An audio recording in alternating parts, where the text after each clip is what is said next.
ഇത് മാധവൻ മേനോന്റെ കഥയാണ്, അല്ലെങ്കിൽ അയാളിലെ ചെകുത്താന്റെ കഥ. Government school chemistry lab. Madhavan.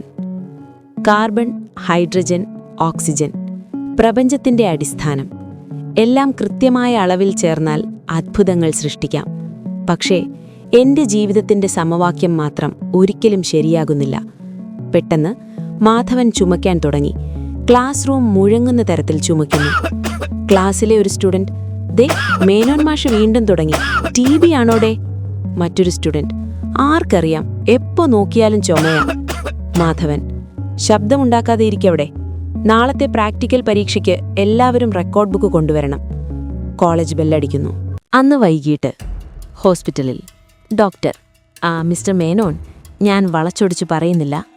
നിങ്ങളുടെ ശ്വാസകോശത്തിൽ ഒരു വളർച്ചയുണ്ട്. It's cancer, stage 3A. ഇത് കേട്ടതും മേനോന് മറ്റൊന്നും കേൾക്കാതെയായി. പല പല ചിന്തകൾ. മേനോനെ, എന്തു പറ്റി? സർജറി ഇപ്പോൾ സാധ്യമല്ല. കീമോതെറാപ്പി തുടങ്ങാം. പക്ഷേ സമയത്തിന്റെ കാര്യത്തിൽ. മേനോൻ മനസ്സിൽ. 50 വയസ്സ്, ബാങ്കിൽ വെറും 15,000 രൂപ ബാലൻസ്, വരാൻ പോകുന്ന കുഞ്ഞ് സുമിത്ര, പിന്നെ മനു, എൻ്റെ മോൻ. ഞാൻ പോയാൽ അവര്.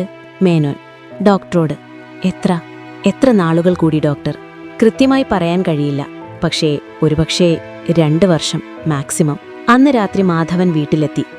യാദൃശ്ചികമായി മേനോന്റെ പിറന്നാൾ ആഘോഷമായിരുന്നു വീട്ടിൽ. സർപ്രൈസാക്കി വെച്ചത് മേനോന്റെ ഉറ്റ സുഹൃത്തായ CI വിക്രമനാണ്. CI വിക്രമൻ, എടോ മാധവ, താൻ ഇങ്ങനെ മൂലയ്ക്കിരുന്നാലോ? ഇന്ന് എന്റെ വകയാ പാർട്ടി. സുമിത്ര, മാധവന്റെ ഭാര്യ, ഒരു പ്രൈവറ്റ് കമ്പനിയിൽ അക്കൗണ്ടന്റായി ജോലി ചെയ്യുന്നു. മാധവേട്ടാ, നിങ്ങൾക്ക് ക്ഷീണമുണ്ടോ?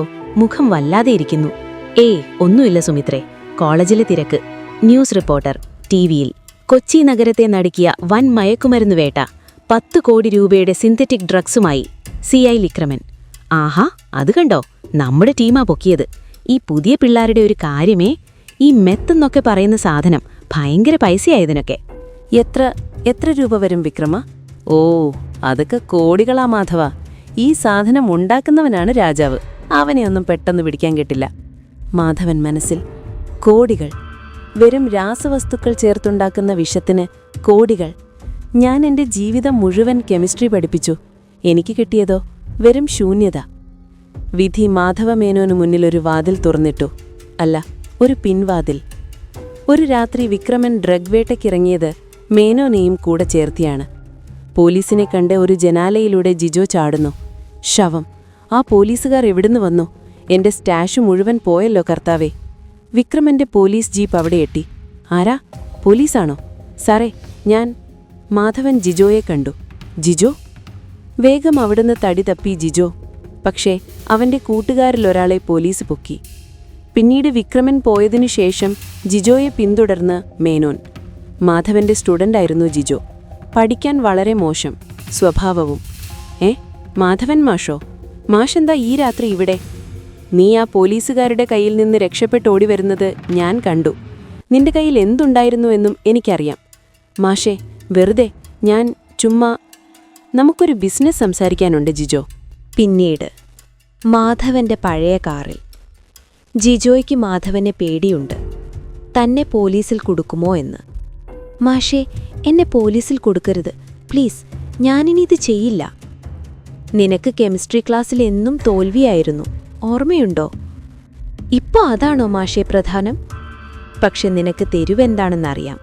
ഈ സാധനം ആർക്ക് കൊടുക്കണം, എങ്ങനെ വിൽക്കണമെന്ന് നിനക്കറിയാം. നീ വിൽക്കുന്ന ആ സാധനം, അത് വെറും ചവറാണ്, നിലവാരമില്ലാത്തത്. മാഷേ, അതിന് നല്ല ഡിമാൻഡാണ്. ഞാനുണ്ടാക്കിത്തരും, ഏറ്റവും മികച്ചത്, 99% പരിശുദ്ധമായത്. വാട്ട്? മാഷ് എന്താ ഈ പറയുന്നത്? മാഷൊരു അധ്യാപകനല്ലേ? എനിക്കിനി നഷ്ടപ്പെടാനൊന്നുമില്ല ജിജു. എനിക്ക് പണം വേണം, കുറച്ചൊന്നുമല്ല, എൻ്റെ കുടുംബത്തിന് ജീവിക്കാൻ. നമ്മൾ ഒരുമിച്ച് ബിസിനസ് ചെയ്യുന്നു. ഞാനുണ്ടാക്കും, നീ വിൽക്കും. ലാഭം 50-50. നിനക്ക് സമ്മതമാണോ? അതൊരു തുടക്കമായിരുന്നു. മാധവ മേനോനിൽ നിന്ന് മറ്റൊരു മനുഷ്യനിലേക്കുള്ള മാറ്റത്തിന്റെ തുടക്കം. വോയിസ്ലി ഓഡിയോ പരമ്പര കേൾക്കൂ. ചാനൽ സബ്സ്ക്രൈബ് ചെയ്യൂ.